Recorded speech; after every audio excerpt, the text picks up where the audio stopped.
So in this little bit of the forum, we'll look at the difference between rhetoric and reality, some criteria for spotting greenwashing, and little bits about the regulatory framework and successful and unsuccessful challenges.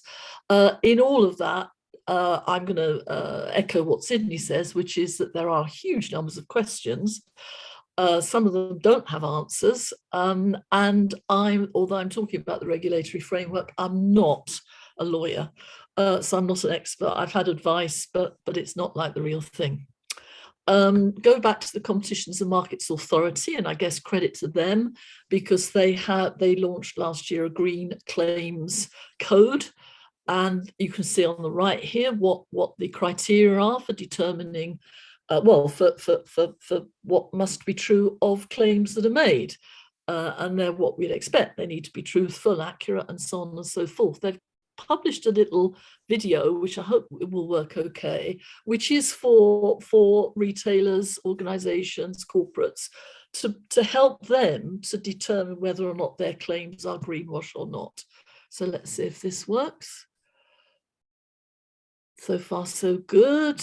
I can even enlarge that. It's getting better and better. Here we go. Green credentials.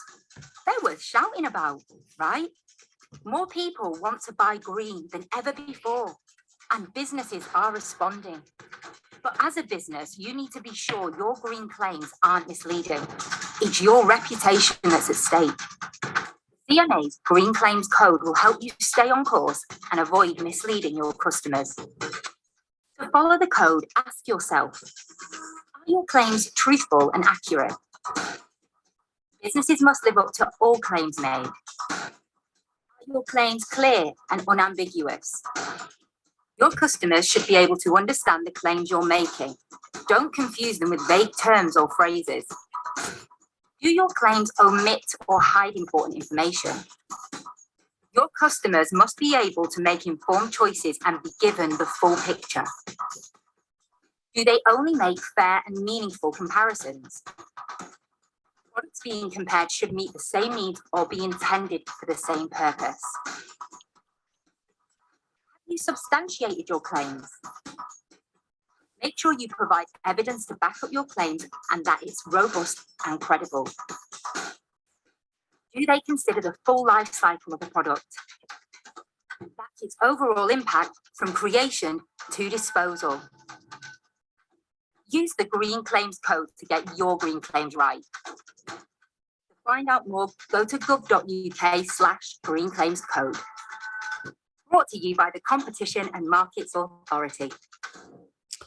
You might already be thinking about what Sydney said and thinking, hang on a minute. And so we'll carry on the discussions about these claims and the truth of them or otherwise. But where are we now? We're going to have a quick look at a government failing insofar as greenwash in effect is concerned, something about investor and consumer attitudes and some successful challenges to greenwash. The big government failing was obviously the breach of the Climate Change Act when in July this year, the Friends of the Earth Client Earth Good Law Project and Joanne Wheatley took the Secretary of State for Business, Energy and Industrial Strategy to court on the basis that they were breaching the Climate Change Act in the way they were setting and responding to the targets they set. It was Kwasi Kwarteng, who was the Secretary of State then, who launched the net zero strategy and the targets. And it's interesting if you just look at the highlighted bits or the emboldened bits, because they will tell you the ways in which it was deemed that the government, the department was in breach. Insufficient detail about how the targets were going to be met, how each individual policy could contribute to achieving the legally determined targets. So in all those ministers and officers, civil servants didn't fully understand the policies themselves. And because they didn't understand them, they were deemed not to be in a position to properly assess the credibility of any plans laid. So that's that, you know, there's a clear breach there. Obviously, you know, we look at where we are today, insofar as government is concerned, and the questions grow even bigger. This is the results of a survey that Ernst & Young Global Limited did amongst investors. And it starts well, saying that 90% of investors surveyed said that, after COVID, they attach greater importance to corporates' environmental, social, and good governance performance. That's often called ESG. They go on to say that 86% of investors said that they would be significantly influenced, and analyst recommendations to their clients would they would prefer it if they addressed environmental and social issues. It gets disappointing, however, when you find that only 49%, less than half of investors had actually updated anything of these things. So in other words, it's another gap between the rhetoric and the reality. I meant to read to you earlier, forgive me, I didn't, because you would be asking maybe if a company is found in breach of the code, as we were saying earlier, the Green Claims Code, the CMA can bring court proceedings and businesses may be required to pay damages to any consumer harmed by the breach of the code. When an offence is committed, the CMA, Competition and Markets Authority, and Trading Standards can seek wide-ranging penalties under the Consumer Protection from Unfair Trading. That can be an unlimited fine or even up to 2 years imprisonment, or both. I mean, maybe like me, you're thinking you've not heard very much about all of this, any successful and I think for reputational reasons, it's all kept terribly, terribly quiet. I don't know, I'm speculating on that. I'm not here promoting Amazon, forgive me, but I think Amazon is a massive retailer, and I think what they are saying about themselves is indicative of the importance they are attaching to green issues. We will reflect and decide whether or not we think it's greenwash or whether it's real. But here's what they say about what they're doing to drive sustainability: delivering progress all day, imagery, and there's lots and lots of renewable energy, packaging, employees, transport. So there's lots there about their drive for sustainability as organizations. And they've got this climate friendly certification. Hundreds of thousands of products now have the equivalent of the little lion. It's not a little lion, it's a little tiny winged climate pledge. And all of these items, and you do have to look at the small print, have climate pledge friendly certifications. 2 of the certificates are their own design, one about packaging, transport, and so on. And this one, pre-owned, is in reality about recycling, I think. Pre-owned products which are certified to reach certain standards, and then look at all the certifications they use, many of which we are familiar with and are legitimate. So if you wanted to buy goods that were accredited by these outfits, you could, if you had no other reason not to, go to Amazon, maybe even just as a source of information. So that's something about consumers and retail. We find that the number of adverts banned for greenwashing has tripled. That seems like good news. This year, the Competition and Markets Authority are doing a review of the environmental claims made by the fashion retail sector. That sounds like good news as well, because there's a concern that they are actively greenwashing shoppers. And then the ASA has tackled Innocent, Ryanair, DWS, and DWS lost nearly 30% of its value. So you can begin to see that as consumers become more aware, they act accordingly. And we have to reflect on the impact all of this is having. Client Earth, there's a list there of, if you're like me, the screen is hidden a little bit. But Client Earth has a fantastic record, initially in the USA and now in this country, of tackling companies about their green credentials.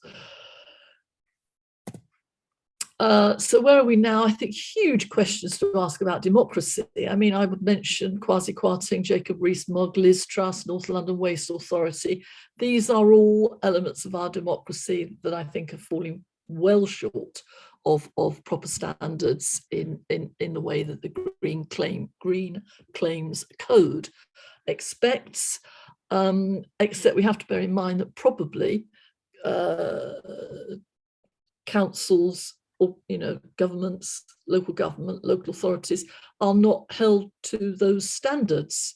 And that's an interesting question, because we still consume what they do, and we vote for them, but are they properly informing us? My answer would be no, and we'll see that later. The impact it's having, well, Sydney's talked about that, and we all know what the impact of the incinerator is. The cost, I think, is an interesting one, because if you're talking about, the Good Law Project, if you're talking about Client Earth, they're funded by people. And back in January, February, Stein, the Stop the Incinerator Now, sought to a judicial review because of the incinerator. And you'll be able to see there that the headline in the end was that our pockets were not deep enough for a judicial review. And I think that that's a major concern. We are up against huge corporates who have bottomless pockets when we absolutely don't. Current challenges, well, I'll leave it to others to give the detail of this, but Sydney's talked about the heat networks, and in Haringey they're currently fundraising to challenge the finances, the decisions being made about the heat networks. And there we are, there's 15 days to go, so it'd be great if you contributed, and you can find out a bit more about that during the discussion later. Enfield, as we speak, Enfield is discussing its heat network. Exactly as Sydney says, it's miles and miles of underground tubing. Let's go right to the beginning. It's the planning committee today affecting all of those wards. It's phase 1 of 23 kilometres of district heating distribution network. And this is the first 7K. The applicant is Energetic. So you can begin to see, there's the map. We don't need to dwell on that. What we do need to look at is part of the rationale. This is the report to committee. The officer's recommendation is to agree, and it's paragraph 3.6. And here we have it. The primary reason for recommending approval are the development and expansion of low carbon. I think Sydney's raised the most important questions about the low carbon bit, decentralized energy networks, which they claim is strongly supported throughout all levels of planning policy. Unsuccessful challenges, well, I've mentioned Stop the Edmonton Incinerator. The commitment of the group that's running this is fantastic, and we just carry on, and the law is there for us to use if possible. But we focused in now, we've gone big, we've gone narrow. This is my last bit of slide. It's a couple of slides, it's a kind of movie. Basically, I am enraged by the communication between the North London Waste Authority and the North London Heat and Power Plant, communication with the communities, the 200,000 or 300,000 people who live near the incinerator, they get these newsletters published. And I think if you deconstruct them, you will make your own decisions about whether or not the content meets the standards that the Competition and Marketing Authority laid out, even though the North London Waste is not accountable to that body. So let's go. It is a movie. Here's the newsletter. I'm fearful that depending on, oh no, there you can move all of our images out of the way. There's the newsletter. And as I say, this runs itself. It works by highlighting bits of text and then a little commentary about that text and the extent to which it's true, transparent, and all the rest of it. So here we go. It's about 1.5 minutes.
And that's the end. I mean, I hope you're as cross as I am about the idea that only harmless water vapor comes out of the chimney stack, because that's so blatantly untrue. And I think it's unfair and misleading of the public to pretend otherwise.